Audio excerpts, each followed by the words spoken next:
ప్రభువును ప్రియ రక్షకుడైన దేవుని పేరట మీ అందరికీ శుభాభివందనములు తెలియజేసుకుంటున్నాను. జీసస్ న్యూ క్రియేషన్ మినిస్ట్రీస్ ద్వారా ఈ రీతిగా ప్రతిరోజు అనుదిన ఆహారమును మీతో పంచుకోవడానికి దేవుడిస్తున్న కృపను బట్టి దేవునికి అనలేని కృతజ్ఞతలు. వాక్య ధ్యానంలోనికి మనం వెళ్దాము. 1 పేతురు 1వ అధ్యాయము 23-24 వచనములు. ఏలయనగా సర్వ శరీరులు గడ్డిని పోలినవారు, వారి అందమంతయు గడ్డి పువ్వు వలె ఉన్నది. గడ్డి ఎండును, దాని పువ్వులు రాలును, అయితే ప్రభు వాక్యము ఎల్లప్పుడూ నిలుచును. యెషయా గ్రంథము 40వ అధ్యాయము 6-8 వచనములు. సర్వ శరీరులు గడ్డి అయ్యున్నారు, వారి అందమంతయు అడవి పువ్వు వలె ఉన్నది.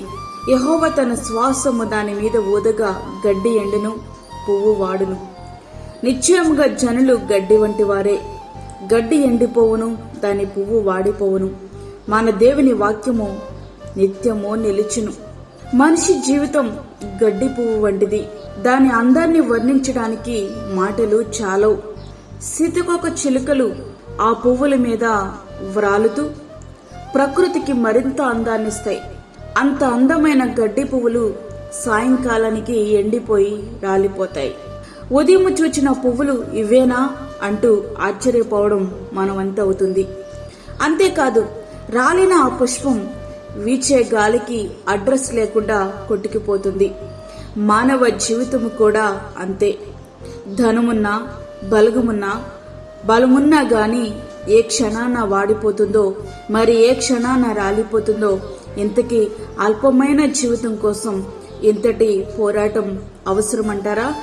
పొద్దున వారు పచ్చ గడ్డి వలె చిగురించుదురు, ప్రొద్దున అది మొలిచి చిగురించును, సాయంకాలమున అది కోయబడి వాడబారును. 90వ కీర్తన 5-6 వచనములు. నరుని ఆయువు గడ్డి వలె ఉన్నది, అడవి పువ్వు పూయినట్లు వాడు పూయును. దాని మీద గాలి విచ్చగా అది లేకపోవును, ఆ మీదట దాని చోటు దానిని ఎరుగదు. కీర్తనలు 103:15-16 వచనములు. సూర్యుడు ఉదయించి వడగాలి కొట్టి గడ్డిని మార్చివేయగా దాని పువ్వు రాలును, దాని స్వరూప సౌందర్యము నశించును. యాకోబు 1వ అధ్యాయము 11వ వచనం. అయితే దేవుని వాక్యం వాడిపోని విత్తనం. అది హృదయంలో పడి మొలకెత్తితే నూతన జన్మ కలుగుతుంది. ఆయన తాను సృష్టించిన వాటిలో మనము ప్రథమ ఫలముగా ఉండినట్లు సత్యం వాక్య వలన మనలను తన సంకల్ప ప్రకారము కనెను. యాకోబు 1వ అధ్యాయము 18వ వచనం. దేవునికి వేరుగా మనుషులు చేసేదంతా క్షణికమే, అశాశ్వతమే.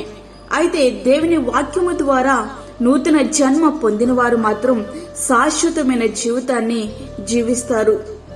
ఆకాశమును భూమియు గతించును గాని నా మాటలు ఏ మాత్రమును గతింపవు. మత్తయి సువార్త 24వ అధ్యాయము 35వ వచనం. లోకమును దాని ఆశలు గతించిపోచున్నవి గాని దేవుని చిత్తమును జరిగించువాడు నిరంతరము నిలుచును. 1 యోహాను 2వ అధ్యాయము 17వ వచనం. ప్రియ సహోదరుడా, వాక్యమంటినటువంటి ప్రియ దేవుని బిడ్డ, 3 నాళ్ల ముచ్చట కోసం నీవు పడే తపనను వీడి శాశ్వత జీవం కొరకు నీవు ప్రభువు చెంత చేరాలి. నీవంటావు, నాకు బలగముంది, జీవించాల్సిన జీవితం ఎంతో ఉంది. కానీ నీవు అనుకున్నట్లు అన్ని జరిగితే అది జీవితమే కాదు. ఒకవేళ నీవు అనుకున్నట్లే అన్ని జరిగినా నీ ప్రాణం మాత్రం నీ చేతుల్లో లేదు. దానిని నీ స్వాధీనంలోకి నీవు తెచ్చుకోలేవు. పాప్ స్టార్ మైకేల్ జాక్సన్ 150 సంవత్సరములు జీవించాలని 12 మంది వైద్యుల పర్యవేక్షణలో తాను తీసుకోవలసిన జాగ్రత్తలన్నీ తీసుకున్నాడు. చివరకు సగటు మనిషి జీవిత కాలాన్ని కూడా అందుకోలేకపోయి 51వ సంవత్సరాలకే తన జీవితాన్ని ముగించాడు. ప్రపంచాన్ని జయించిన అలెగ్జాండర్ ది గ్రేట్ 33 సంవత్సరాలకే జీవితాన్ని ముగించాడు.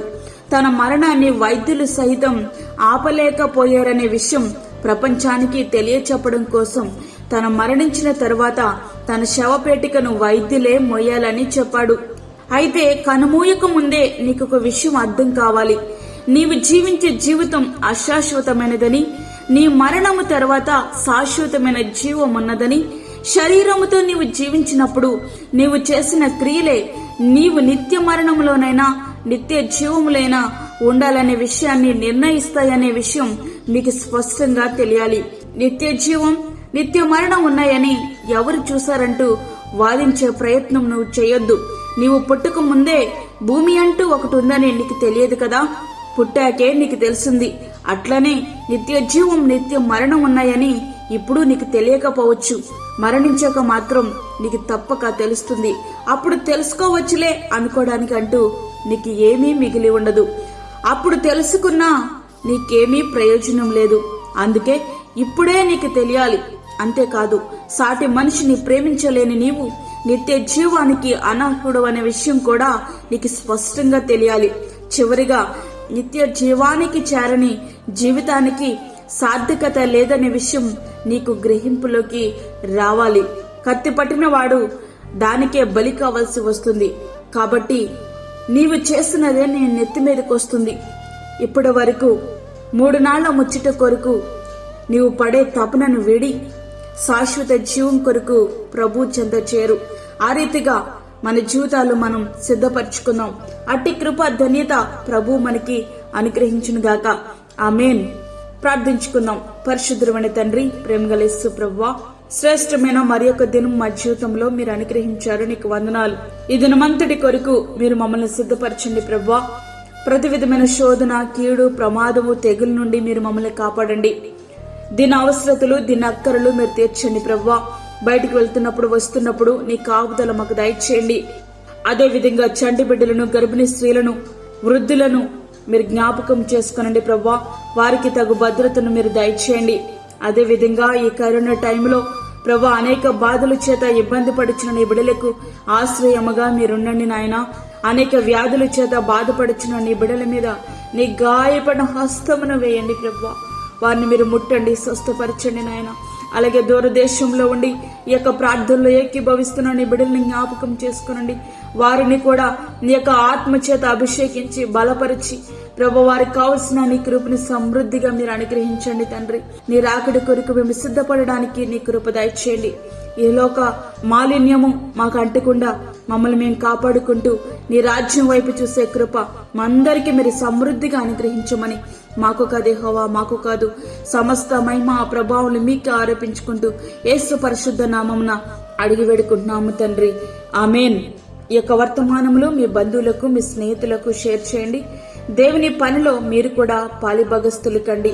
అదే విధంగా మీ ప్రార్థన అవసరతలు మాకు తెలియచేయండి. మా ఫోన్ నంబర్ 9177377559 9177375559. దేవుడు మిమ్మును మీ కుటుంబమును దీవించునుగాక. ఆమేన్. దేవుని సేవలో మీ సహోదరి అన్నామణి సాల్మన్. ఫ్రెండ్స్, మరిన్ని వీడియోస్ కొరకు మా ఛానల్ని సబ్స్క్రైబ్ చేయండి, షేర్ చేయండి, లైక్ చేయండి. దేవుడు మిమ్మల్ని దీవించునుగాక. ఆమేన్.